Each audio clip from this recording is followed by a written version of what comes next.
માણસ જ્યારે મૃત્યુને નિકટ સમજે છે ને તો પાપ કરતા ડરે છે, પુણ્યોને ટાળતા ડરે છે. એમ થાય આજ નહીં તો કાલે, કાલે નહીં તો પરમ દિવસે, પરમ દિવસે તો આવતા વર્ષે કરી લઈશું. કારણ કે એમ છે મને ક્યાં કઈ થવાનું છે. એક ક્ષણનો પણ ભરોસો માણસને નથી. એટલે આવેલી તકો, મળેલા અવસરોને ક્યારે ટાળવા નહીં. બને તો જ્યારે પણ સત્કર્મ કરવાનો મોકો મળે, એ મોટો હોય કે નાનો હોય, એ કેવલ હાથ લગાવ ઝારીજીને લગાવવાનો હોય કે આરતીને હાથ લગાવવાનો હોય, એ ભલે નાનો અવસર દેખાતો હોય, પણ મળેલા અવસરને, સામે આવેલા અવસરને ટાળવા નહીં. કારણ કે ફરી એ અવસર આવે ના આવે કોણ જાણે. પ્રથમ સ્કંદને અહીં વિરામ આપ્યો, દ્વિતીય સ્કંદનો પ્રારંભ કર્યો. દ્વિતીય સ્કંદમાં હવે સુખદેવજી બોલવાનો પ્રારંભ કરે છે. એ શિષ્યના કલ્યાણમાં છુપાયેલી હોય છે. ઉપદેશ ગુરુની સલાહ નથી હોતી. જો આપણે ત્યાં અમુક લોકોની એડવાઇસ હોય ને અમુક લોકોના ઓર્ડર. તમે વકીલની સલાહ લેવા જાઓ, તમે ડોક્ટરની એડવાઇસ લીધી, સીએ ની સલાહ લો. જજ સલાહ નથી આપતા, એ તો ઓર્ડર કરે છે. તમે ગુરુને વકીલ રૂપે સ્વીકારો છો કે જજ રૂપે, આપણે વિચાર કરવાનો. તમે ભગવાનને વકીલ રૂપે સ્વીકારો છો કે જજ રૂપે, આપણે વિચાર કરવાનો. ગીતાજીમાં ભગવાને સલાહ નથી આપી, અને ગુરુની સલાહ તો આજ્ઞા જ માનવાની. પ્રભુની સલાહ તો આપણા માટે તો આજ્ઞા જ છે. આ પ્રભુની અપેક્ષા છે. અને જે શ્રેષ્ઠ લોકો હોય ને એ કોઈ દિવસ ઓર્ડર ન કરે. એમ ના તારે આમ જ કરવાનું છે, એમ ના કે આમ કરો તો સારું, આમ થાય તો સારું.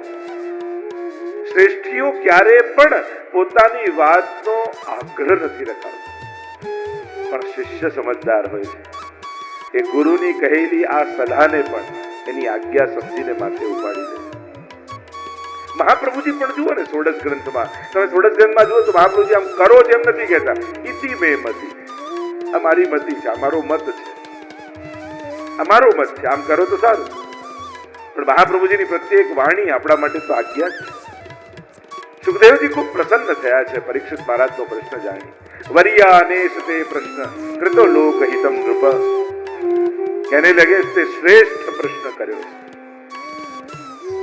કારણ અત્યારે પરીક્ષિત મહારાજના જીવનનો સૌથી મોટો પ્રશ્ન એ જ છે, 7 દિવસમાં મૃત્યુ અને 7 દિવસમાં તરી જવું છે. મરીને નથી જવું, જીવીને જવું છે. મૃત્યુને પાર થઈને જવું છે.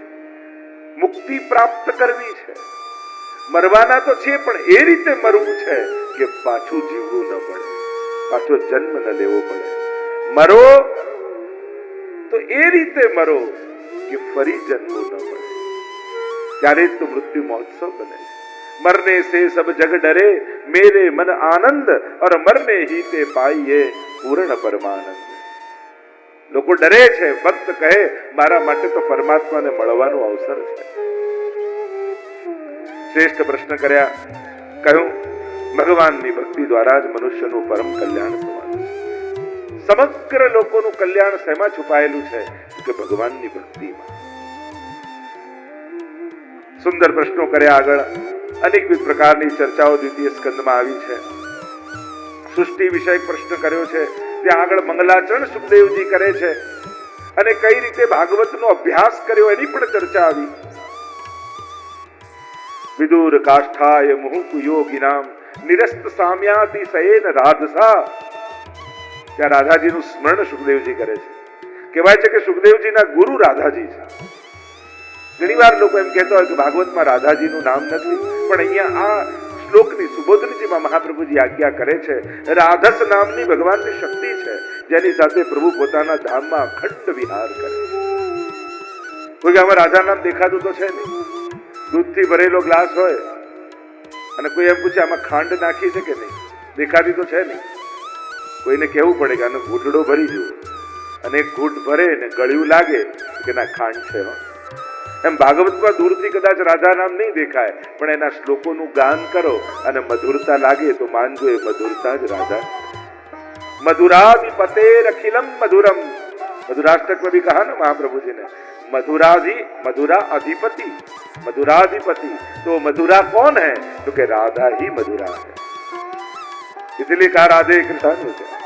અને દોડતા સુખદેવજી વ્યાસજી પાસે આવ્યા, ચરણોમાં બેઠા અને વિનંતી કરી કે મને ભાગવત ભણવું છે। પરીક્ષિત સુખદેવજીને જોઈને વ્યાસજી કહે છે કે હું તમારી જ પ્રતીક્ષા કરી રહ્યો છું, ક્યારે તમે આવો અને આ ભાગવતની ધરોહર હું તમને સુપ્રત કરી। આમ સ્વયં સુખદેવજીએ ભાગવતનું અધ્યયન કર્યું છે। આગળ પરીક્ષિત મહારાજ સૃષ્ટિ વિષયક પ્રશ્નો કરે છે। આ સૃષ્ટિનું સર્જન કઈ રીતે થાય છે અને સર્જનનું વર્ણન કરવામાં આવ્યું। ભગવાનના નાભીમાંથી કમળ, કમળમાંથી બ્રહ્માજી પ્રગટ થયા। ચારે બાજુ જોવા લાગ્યા કે હું આવ્યો ક્યાંથી? ચારે તરફ જલ છે। વર્ણમાળાનો 16મો ને 21મો અક્ષર સંભળાયો ધ્યાનમાં, ત અને પ। તપ તપ તપ, એમ પણ પાણીમાં પરપોટા ફૂટે ને તો કેવો અવાજ હોય? તપ તપ તપ તપ। 16મો ને 21મો અક્ષર। બ્રહ્માજીને થયું કે ભગવાન તપ કરવાની આજ્ઞા કરી રહ્યા છે અને તપ કરવા માટે બિરાજમાન થયા। પરમાત્મા પ્રગટ થયા છે। અનેક પ્રકારની સૃષ્ટિના સર્જન અને આદિને વર્ણન કરવામાં આવ્યા। અને અહીંયા 4 શ્લોકમાં ભગવાને બ્રહ્માજીને ચતુશ્લોકી ભાગવતનો ઉપદેશ કર્યો। જ્યાં 18,000 શ્લોકોનો વિસ્તાર છે ને, ત્યાં 4 શ્લોકમાં સર્વપ્રથમ ભગવાને બ્રહ્માજીને સંભળાવ્યું છે। એટલે કે ભાગવતના આદિ વક્તા એ ભગવાન પોતે છે। ભગવાને બ્રહ્માજી આ રીતે નારદજી શરદકુમારોને નારદજીને સંભળાવ્યા। આખીની પરંપરા છે અને છેક સુતજી સુધી એ भागवत की परंपरा पहुंची है। ब्रह्मा जी को उपदेश देते हैं, अहम ईव अग्रे, जब कुछ नहीं था तब मैं था, જ્યારે બધું જ છે તો હું જ છું અને જ્યારે કંઈ નહીં રહે ત્યારે કેવલ હું રહીશ। આ જ બ્રહ્મનું સ્વરૂપ છે। ઓમ પૂર્ણમદઃ પૂર્ણમિદં પૂર્ણાત પૂર્ણમુદચ્યતે પૂર્ણસ્ય પૂર્ણમાદાય પૂર્ણમેવાવશિષ્યતે। ઈશાવાસ્યમ મિદં સર્વમ યત્કિંચિત જગત્યામ જગત। ઈશોપનિષદ સમગ્ર ઈશનો આવાસ છે। બ્રહ્મ જ સમગ્ર સૃષ્ટિ રૂપે પરિણમિત થાય છે। આપણે ત્યાં એટલે મહાપ્રભુજીએ જગતને પણ સત્ય માન્યું છે। માયાવાદમાં જગત મિથ્યા એમ કહેવામાં આવે છે। મહાપ્રભુજી બ્રહ્મ સત્યમ જગત સત્યમ, કારણ કે કાર્ય કારણ અભેદાત। જો એને પ્રગટ કરનારો પરમાત્મા સત્ય હોય તો સત્યમાંથી અસત્યનું પ્રાગટ્ય કેમ થઈ શકે? દુગ્ધાદિની ચોરી કરી ભગવાને યશનો વિસ્તાર કર્યો, યશ વધ્યો ભગવાનનો। કારણ ચોરી એ ભગવાનની લીલા છે, કર્મ નથી। કર્મ હોત તો નિંદનીય કહેવાય। એક વ્યક્તિ નાટકમાં કોઈ વિલનનો બહુ સારો રોલ કરે તો એને એવોર્ડ મળે કે સજા મળે? એને તો એવોર્ડ મળે, આટલો સારો વિલનનો રોલ કરે। અને એ જ કામ જે નાટકમાં કર્યું બહાર આવીને કરે તો એને સજા મળે। તો સ્ટેજ ઉપર નાટકમાં કરવું એને લીલા કહેવાય અને સંસારમાં કરવું એને કર્મ કહેવાય। એટલે મનુષ્ય કર્મ કરે છે એટલે એને બંધન છે, ભગવાન લીલા કરે છે। કારણ કે એમને કોઈ કર્મની સ્પૃહા છે જ નહીં। નમામ કર્માણિ લિંપંતી નમે કર્મ ફલે સ્પૃહા। અને એટલા માટે લોકો માટે કહેવાતું નિંદનીય કર્મ પણ ભગવાનના યશનો વિસ્તાર કરનાર છે। તમે લોકો ભજન ને બધું ગાઓ ને, ચોરી ચોરી માખણ ખાઈ ગયો રે ને, માખણ કે ચુરૈયા ને કી જય ને બધું બોલો, પાછા ઘરે આવીને એમ કે આજે તો બહુ ગુણગાન કર્યા હો। અરે ચોર કહીને આયા, ગુણગાન કહેવાય? એને તમે ચોર કહીને આયા અને પાછા ઘરે શું આજે તો બહુ ગુણગાન કરે। કોઈ કાળો હોય એને કાળો કહો તો એ નિંદા કહેવાય કે પ્રશંસા કહેવાય? અને કાળા કાળા ચોરની મોહીની લાગી ને કાળો કનૈયો ને કેટલા ભજનો ગાય ને કાળો કાળો કાળો કહીને આવો અને પાછા ઘરે આવીને જો આજે તો બહુ ગુણગાન કર્યા। આ ગુણગાન કહેવાય? કોઈ યુદ્ધમાં લડતો લડતો ભાગે અને આપણે આ તો સાવ ભાગેડું છે. કોઈને ભાગી ગયો હોય અને ઘરે જ આજે તો બહુ ભજન ગાયા, આજે તો બહુ ગુણગાન કરે, તો એ જ જે સંસારમાં લોકો માટે નિંદા કહેવાય છે, કારણ કે મનુષ્ય કર્મ કરે છે અને એટલે એને કર્મ બંધન છે, પાપ પુણ્યના. ભગવાન કર્મ કરતા નથી, એ લીલા કરે છે, એટલે એને કોઈ પણ લીલાનું બંધન નથી, એને કેવલ આનંદ છે. અને એટલા માટે એ દરેક કર્મો જે સંસારી વ્યક્તિ માટે બંધનીય છે, નિંદનીય છે, ભગવાન માટે પ્રશંસનીય છે. પ્રભુ એનો આનંદ, પ્રભુ માટે ગુણગાન છે. એમ પણ કોઈ પ્રધાનમંત્રી આવે ને મોટી મોટા ગવર્મેન્ટો સાથે ટીટી થાય ને બીજા દેશ જોડે જુદા જુદા નિયમો બને ને કાયદાઓ ફેરવાય ને તો બહુ એટલું મહત્વ સમાચારમાં ના આવે. પણ સ્ટેજ પર ચડ્યા હોય ને કચરો પડ્યો હોય ને વળીને કચરો ઉપાડે ને તો બધા ફોટા પાડીને છાપામાં પહેલા પેજ પર આવી જાય. અરે મોટું કામ એ હતું કે આ હતું? આ બધા દેશો સાથે આટલી મોટી નીતિઓ કરીને જે બધા સંબંધો જોડ્યા એ મોટું કામ છે કે સ્ટેજ પર કચરો ઉપાડવો એ મોટું કામ છે? પણ આશ્ચર્ય એ છે કે આટલા મોટા પદ ઉપર જઈને એને આ કર્યું. આનંદની તો સમાચારની વાત તો એ છે, ચરિતમ પરમાદભૂતમ. પ્રભુના પણ આવા જ અદભુત ભગવાન જે કેવલ સંકલ્પ માત્રથી સૃષ્ટિનું સર્જન કરી દે છે, એ પરમાત્માએ માટી ખાધી. ફોટા પાડો, ફોટા પાડો, ફોટા પાડો. અરે એ રણ છોડીને ભાગ્યો, ફોટા પાડો, ફોટા પાડો. એને માખણની ચોરી કરી. અદ્ભુતતા તો એ જ છે કે આવો સર્વ સમર્થ પરમાત્મા કે જે પોતાનામાંથી સૃષ્ટિનું સર્જન કરે છે, એ આવી લીલાઓ કરે છે અને ભક્તના ચિત્તનો નિરોધ પરમાત્મા રીતે કરે છે. તો સૌથી પહેલા લીલાવાદનો સિદ્ધાંત. કૃષ્ણમાં કર્મનો સિદ્ધાંત લાગુ નથી પડતો, કારણ કે ભગવાન કર્મ કરતા નથી. એટલે ક્યારે પણ કર્મના ચશ્મા પહેરી અને કૃષ્ણની ચરિત્રનું મૂલ્યાંકન નહીં કરવું. એ લીલા છે, એક નાટક ચાલી રહ્યું છે, એક ખેલ ચાલી રહ્યો છે. ભગવાન એના આનંદની અભિવ્યક્તિ કરી રહ્યો છે. બીજી વાત, નિત્ય લીલાવાદનો સિદ્ધાંત. ભગવાનની જેટલી લીલાઓ છે એ બધી જ નિત્ય છે. નિત્યનો અર્થ થાય ઇટરનલ, શાશ્વત. આ શાશ્વત લીલાઓ પરમાત્માની છે. તો કોઈ એમ કે આટલા હજારો વર્ષ પહેલા ભગવાન બ્રજમાં લીલા કરી તો આજે ક્યાંથી દર્શન થાય એ લીલાના? પ્રભુનું નામ નિત્ય છે, પ્રભુનું સ્વરૂપ નિત્ય છે, પ્રભુનું ધામ નિત્ય છે, તો પ્રભુની લીલા પણ નિત્ય છે. એટલે કૃષ્ણ ચરિત્ર બાબતનું આ બીજી વાત સિદ્ધાંત સમજવાની આવશ્યકતા કે પ્રભુ જ્યાં જે લીલા કરે છે ત્યાં તે લીલાઓ અખંડ રૂપે ચાલે. આજે પણ સાંકડી ખોરમાં ઠાકોરજી દાણ લે છે, આજે પણ ચંદ્ર સરોવર પર રાસ કરે છે, આજે પણ બ્રહ્માંડ ઘાટમાં માટી આરોગે છે. આ બધી લીલાઓ આજે પણ ચાલી જ રહી છે. આ કૃષ્ણ ભક્તિનો બીજો સિદ્ધાંત. અને આજે પણ થઈ રહી છે, તો આજે એનો અનુભવ થઈ શકે છે, કારણ કે લીલાઓ ચાલી રહી છે. ત્રીજી વાત, પ્રભુ વિરુદ્ધ ધર્માશ્રયી ધર્મને ધારણ કરીને લીલા કરે. આ મહત્વની સિદ્ધાંત સમજવાની વાત.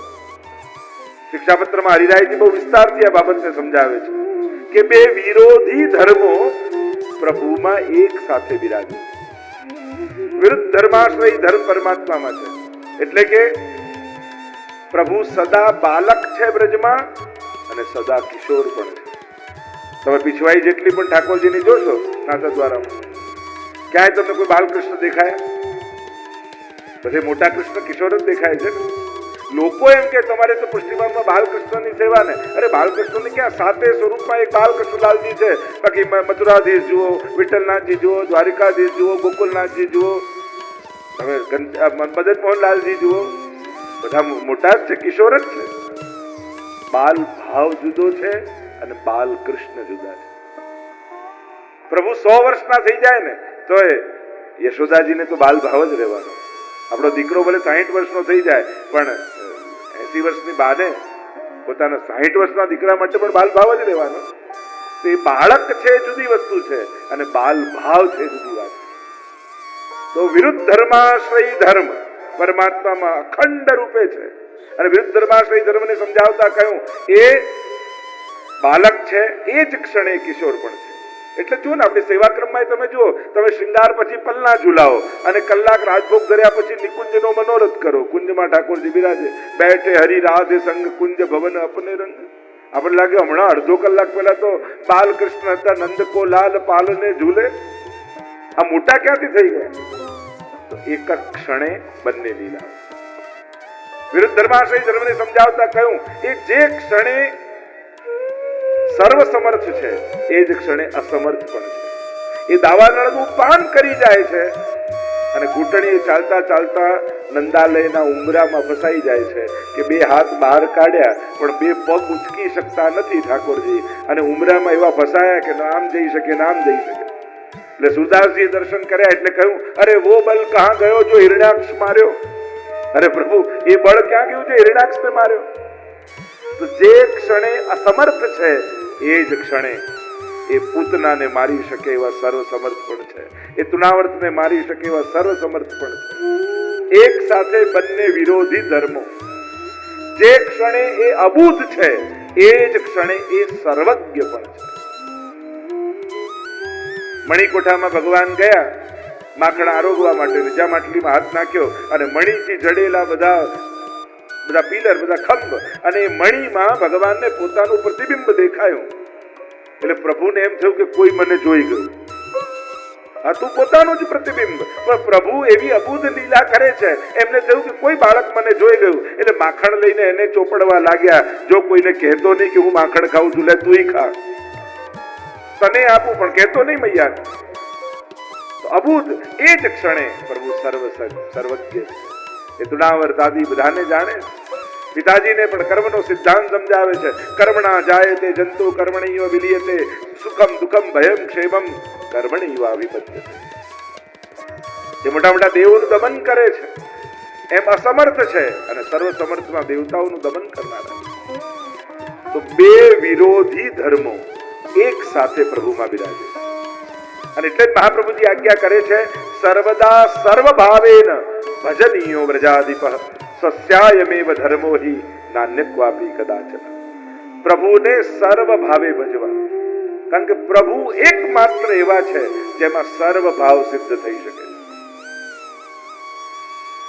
આમ પ્રભુ આ કૃષ્ણ ચરિત્રના સિદ્ધાંતો સમજશો તો જ કૃષ્ણ લીલાનો આનંદ માણી શકશો. નહીં તો મનમાં પ્રશ્ન થશે કે પ્રભુ બાળક છે તો રાસ ક્યાંથી કરે છે? પ્રભુ અસમર્થ છે તો આવા અસુરોને ક્યાંથી મારે છે? આ બધી જ પ્રભુની લીલાઓ છે અને આ લીલાઓ નિત્ય અખંડ ચાલી રહી છે. ગઈકાલે નંદ મહોત્સવના પ્રસંગમાં આપણે બધાએ પ્રવેશ કર્યો હતો. 18 શ્લોકમાં નંદ મહોત્સવનું વર્ણન દશમ સ્કંદમાં કરવામાં આવ્યું. નંદસ્વાત્મજોત્પન્ને જાતા લાદો ભામના આહુય વિપ્રાન વેદ જ્ઞાન સ્નાતઃ સુચિર અલંકૃતઃ. નંદસ્વાત્મજોત્પન્ને 18 શ્લોકમાં વર્ણન કર્યું. માનો ભાગવતના 18,000 શ્લોકોનો આનંદ આ 18 શ્લોકમાં વર્ણિત કરી દીધો.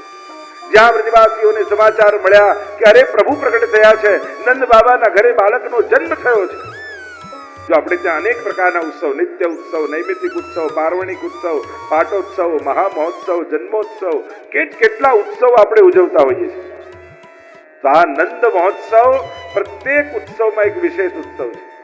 કારણ કે જેટલા બાકીના ઉત્સવો છે એ કાં યશોદાજીના ભાવના છે, કાં ગોપીઓના ભાવના છે.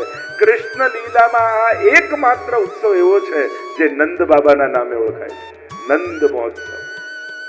બાકી બીજા કોઈ મનોરથમાં નંદ બાબાના નામે નથી થતો, પણ આ એક પહેલો ઉત્સવ નંદ બાબાના નામનો છે.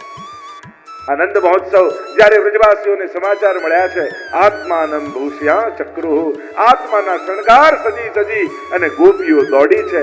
દહીં દૂધના માટલા લઈને વ્રજભક્તો દોડ્યા છે અને આખા બ્રજમાં એક જ ધ્વનિ ગૂંજી રહ્યો છે.